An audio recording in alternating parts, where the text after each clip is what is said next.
Fala galera ligada no canal do Penido, eu sou Marcelo Penido e estou chegando para mais um giro de notícias aqui no nosso canal. Hoje, quarta-feira, dia 29 de janeiro, é dia do primeiro Fla-Flu da temporada, vamos falar sobre isso, mas antes de mais nada, vamos falar sobre mais uma contratação do Flamengo que acertou com Léo Pereira. Jogador que era do Atlético Paranaense, está chegando para reforçar o Mengão. Por outro lado, o Pablo Mari está de saída, está a caminho do Arsenal da Inglaterra. Tem também movimentação de contratação no Botafogo, que está muito perto de anunciar oficialmente a contratação do japonês Keisuke Honda. Vamos falar sobre o ótimo momento do tricolor, que vai enfrentar o Flamengo com provavelmente todos os titulares à disposição, e também sobre o Vasco, né? Porque teve gente falando muita besteira sobre o Gigante da Colina. Tudo isso e muito mais no Giro de Notícias de hoje.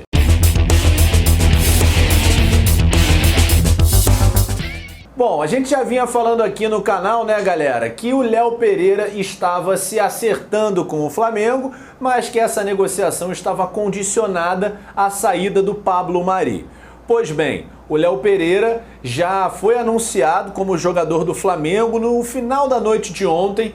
O jogador se acertou oficialmente com o clube. Na verdade, o acerto com o Léo já tinha acontecido, mas o Flamengo foi lá e cacifou a compra junto ao Atlético Paranaense por 6 milhões de euros.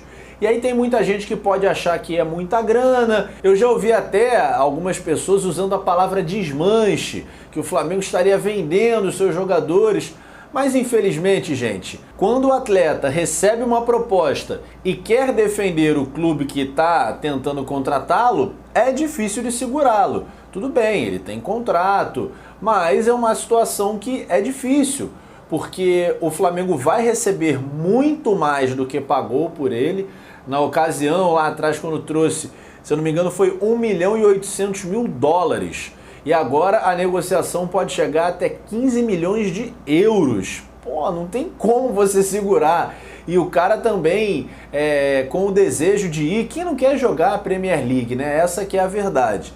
E tem ainda algumas questões pessoais do Pablo Mari. Ele se sentiu um pouco incomodado com a questão da violência, da falta de segurança no Rio de Janeiro. Vai voltar para a Europa, na Inglaterra. É um cenário completamente diferente. Então está ainda em termos finais aí de negociação entre Flamengo e Arsenal, mas ele que se reapresentou na terça volta para a Inglaterra para fechar lá e assinar com os ingleses. O Flamengo que está dando sequência à sua preparação, o time principal voltou na segunda-feira, nessa terça o Gabigol se apresentou e o Jesus já disse que na próxima segunda o time principal já estará em campo junto com os reforços. Mas nessa quarta, a galera que vai a campo é a galera do Sub-23. Então vamos falar sobre o Campeonato Carioca, porque a gente vai ter o primeiro Fla-Flu do ano. E aí a gente precisa pontuar algumas coisas. A Taça Guanabara tem 6 rodadas antes das semifinais. E nesse momento, realmente o que a gente consegue perceber é Flamengo e Fluminense se colocando como protagonistas. O Botafogo fez as 2 primeiras rodadas com o seu time Sub-23, tomou 2 sapatadas, então já saiu aí um pouco atrás. E o Vasco, embora tenha começado com o seu time titular, não conseguiu vencer nenhuma das 2 primeiras rodadas e só venceu na terceira no sufoco. Então, em termos de pontuação, Botafogo e Vasco estão muito atrás. O Fluminense é o único que até agora está 100% na competição, porque o Madureira, que também tinha vencido os 3 primeiros jogos, perdeu na abertura da 4ª rodada por 3-1 para o Boa Vista. Então, nesse momento, o Grupo A está com o Boa Vista líder com 7 pontos, o Flamengo vem logo abaixo também com 7 pontos, mais um jogo a menos, e são as 2 equipes que estão na zona de classificação dentro do Grupo A. O Botafogo é o terceiro colocado com 3 pontos, tem uma boa diferença. Se o Flamengo vencer logo mais, vai a 10, já está classificado para as semifinais. Não é que seja impossível o Botafogo se classificar, pelo contrário, ainda dá tempo.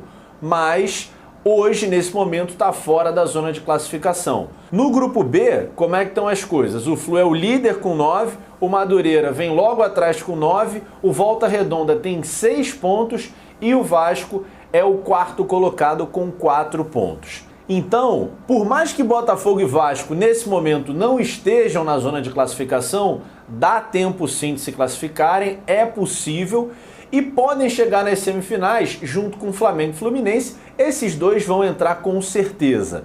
Agora, pelo futebol que a gente viu até agora, Flamengo e Fluminense estão na frente. E na minha opinião, realmente são as duas equipes mais aptas a chegarem na final. Mas o futebol é bom por isso, né? Porque não é a lógica que rege o futebol. Dentro de campo, tudo pode acontecer.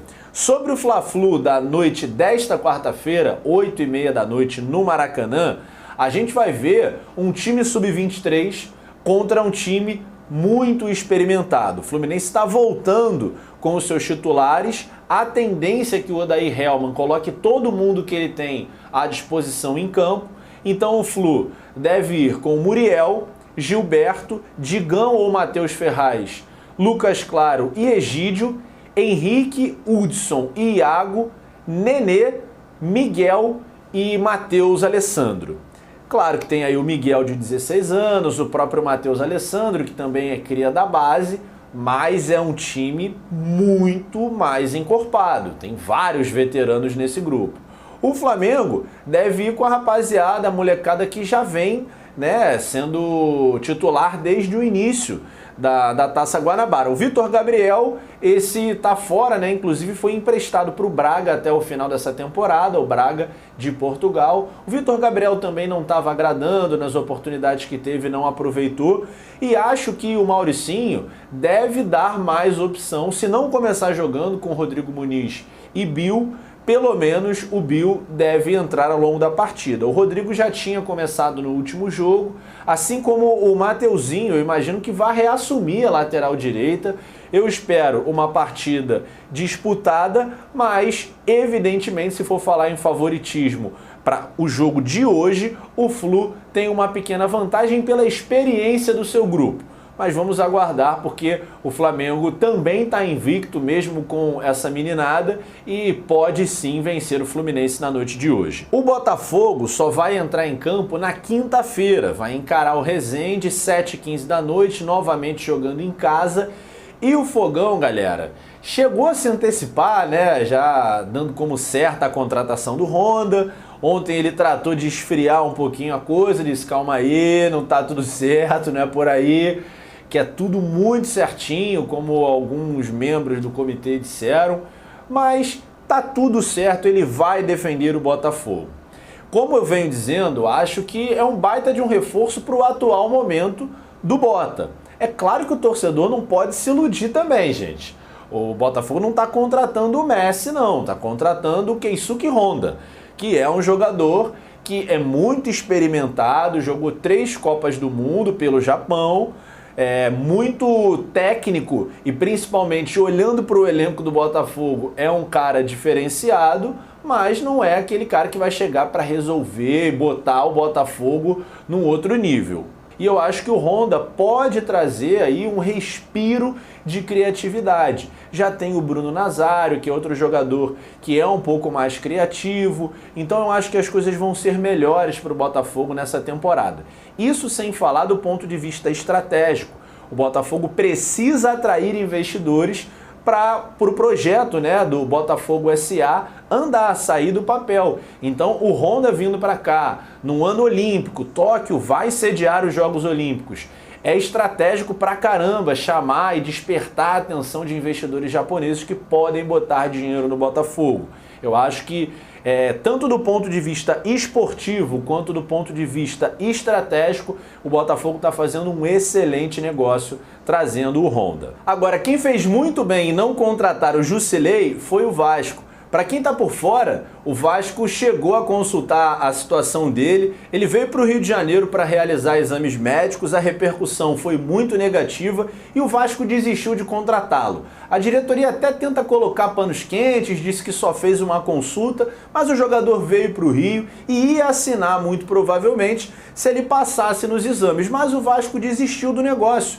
Acho que fez bem, porque ia fazer uma besteira. Pagar 350 mil reais por ele seria um excesso. Embora para o grupo do Vasco atual, ele até poderia ser útil, mas não por esse valor. Um valor desse seria muito mais útil contratar um meia atacante de qualidade que o Vasco tanto precisa. Mas aí, a parada é que o cara ficou com dor de cotovelo, ficou putinho, essa que é a palavra, vocês me desculpem, mas é a realidade.